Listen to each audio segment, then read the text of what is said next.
नमस्कार भावांनो, study circle YouTube चॅनलमध्ये मी सुभाष टेकाम आपल्या सर्वांचं अगदी मनापासून स्वागत करतो। भावांनो, या व्हिडिओच्या माध्यमातून आपण संत सेवालाल महाराज बंजारा लमाण तांडा समृद्धी योजना या योजनेविषयी आपण माहिती पाहणार आहोत।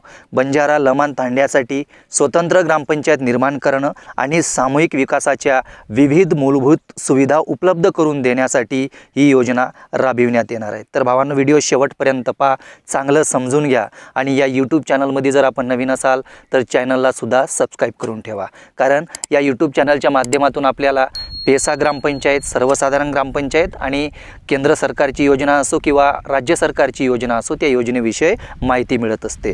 तर चला भावांनो, आपण सविस्तर माहिती पाहू की संत सेवालाल महाराज बंजारा लमाण तांडा समृद्धी योजना काय आहे। भावांनो, तांड्यासाठी स्वतंत्र ग्रामपंचायत स्थापन करणे। तर ग्रामविकास विभागाच्या दिनांक 12 फेब्रुवारी 2004 रोजीच्या शासन निर्णयानुसार सध्याच्या स्थितीमध्ये स्वतंत्र ग्रामपंचायत स्थापन करण्यासाठी तांडा भागासाठी किमान 1000 इतकी लोकसंख्या व 2 गावातील जे अंतर आहे ते 3 किलोमीटर असणं आवश्यक आहे। बंजारा लमाण तांड्यासाठी स्वतंत्र ग्रामपंचायत स्थापन करण्यासाठी आवश्यक असलेल्या 2 गावातील 3 किलोमीटर अंतराची अट आता शिथिल करण्यात आलेली आहे। ज्या तांड्याची लोकसंख्या 1000 पेक्षा कमी आहे अशा ठिकाणी एकापेक्षा जास्त तांडे एकत्रित करून गट ग्रामपंचायत स्थापन करण्यात, तसेच ज्या तांड्यांची लोकसंख्या 1000 व त्यापेक्षा जास्त आहे व त्याच्या आजूबाजूला आणखी 1-2 छोटे तांडे आहेत तर अशा प्रकरणामध्ये सुद्धा गट ग्रामपंचायत स्थापन करण्यास मान्यता देण्यात येत आहे। तांड्यासाठी स्वतंत्र ग्रामपंचायत स्थापन करण्यासाठी आवश्यक असणाऱ्या बाबी जसे की तांडा अधिकृतरित्या घोषित करणे, तांड्यांना स्वतंत्र महसुली गावांचा दर्जा देणे व सदर बाबीसाठी समिती गठीत करणे इत्यादीसाठी पुढील प्रमाणे कारवाई आता करण्यात येणार आहे। बंजारा लमाण तांडा घोषित कशा पद्धतीने करता येईल, तर लोकसंख्येमध्ये दरवर्षी बदल होणार हे लक्षात घेता तांड्यातील लोकसंख्येची मोजणी करत असताना जनगणनेच्या निकषाबरोबर या तांड्यांमधील हंगामी स्थलांतरित लोकसंख्या लक्षात घेऊन त्याचप्रमाणे ग्रामसभेने ठराव पारित करून तो ग्रामपंचायतीकडे पाठवण्याची कारवाई करावी। त्यानंतर अशा प्रस्तावाची तपासणी करून आवश्यक त्या दुरुस्तीनंतर प्रस्तावाची अंमलबजावणी करण्यासाठी स्थापन करण्यात आलेल्या समितीकडे पाठवण्याची कारवाई गट विकास अधिकारी यांनी करायची आहे। बंजारा लमाण तांड्यांना स्वतंत्र महसुली गावाचा दर्जा देणे।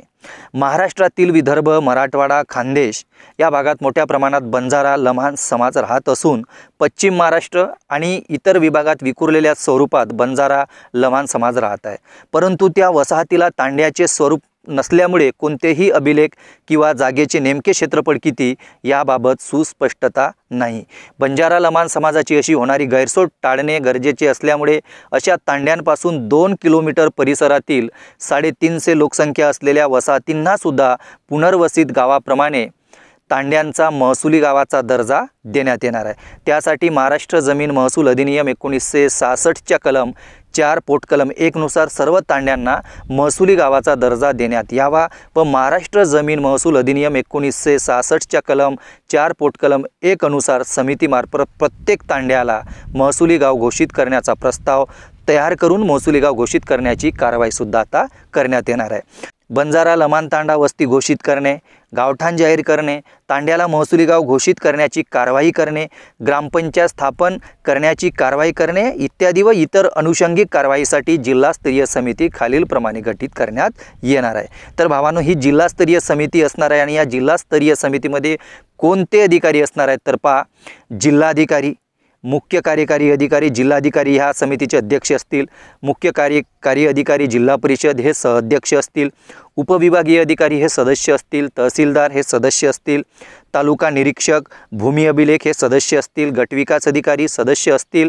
जिल्हा परिषद अध्यक्ष यांनी नामनिर्देशित केलेले बंजारा समाजाचे 2 प्रतिनिधी असतील आणि अशासकीय सदस्य सुद्धा असतील, उपमुख्य कार्यकारी अधिकारी ग्रामपंचायत सदस्य सचिव असतील या समितीचे।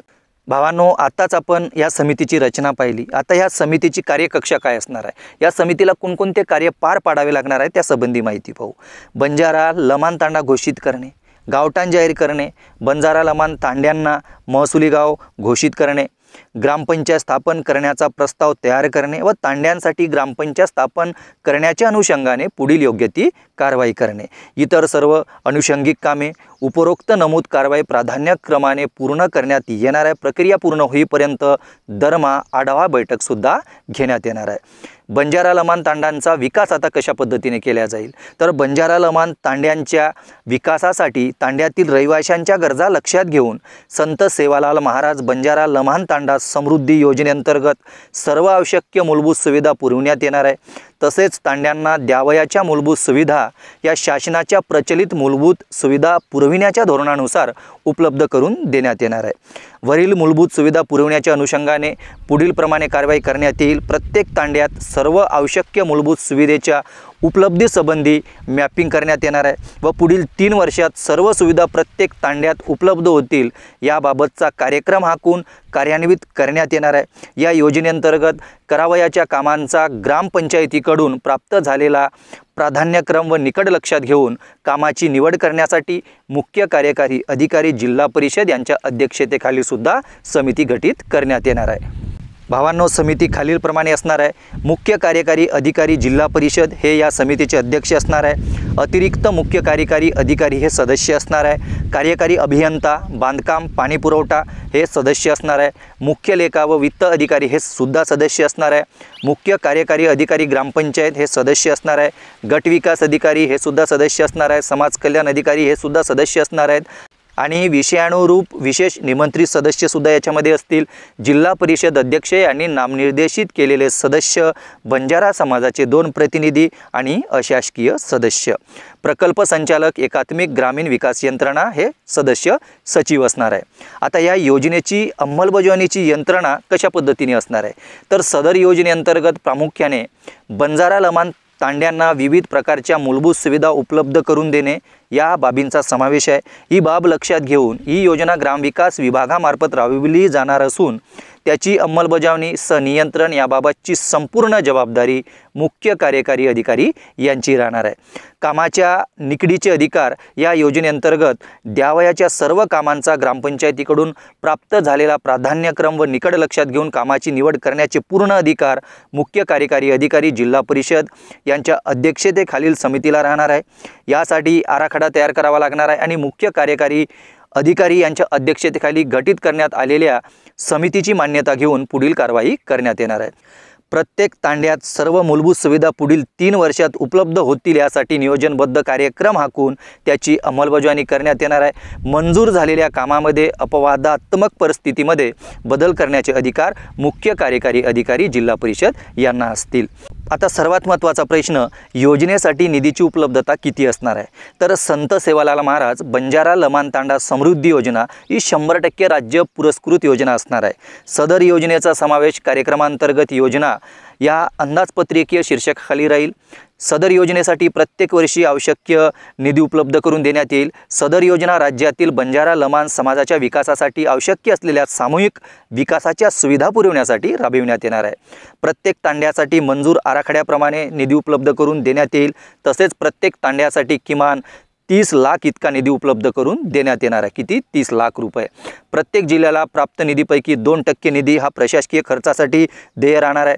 या निधीचे वितरण मुख्य कार्यकारी अधिकारी जिल्हा परिषद यांना करण्यात येईल। जिल्हानिहाय किती निधी आवश्यक आहे याची निश्चिती करून मुख्य कार्यकारी अधिकारी हे शासनाकडे निधीची मागणी करतील आणि मुख्य कार्यकारी अधिकारी हे शासनाकडून या योजनेअंतर्गत प्राप्त निधीचे वाटप गट विकास अधिकारी यांना करतील। तर सदर शासन निर्णय दिनांक 5 फेब्रुवारी 2024 रोजीच्या मंत्रिमंडळ बैठकीत झालेल्या निर्णयानुसार निर्गमित करण्यात येणार आहे। तर भावांनो, या व्हिडिओच्या माध्यमातून आपण संत सेवालाल महाराज बंजारा लमाण तांडा समृद्धी योजनेबद्दल सविस्तर माहिती पाहिली। तर भावांनो, माहिती कशी वाटली नक्कीच कॉमेंट करून सांगा। पुन्हा भेटू पुढल्या व्हिडिओमध्ये एखाद्या नवीन विषयासोबत। तोपर्यंत जय महाराष्ट्र, धन्यवाद।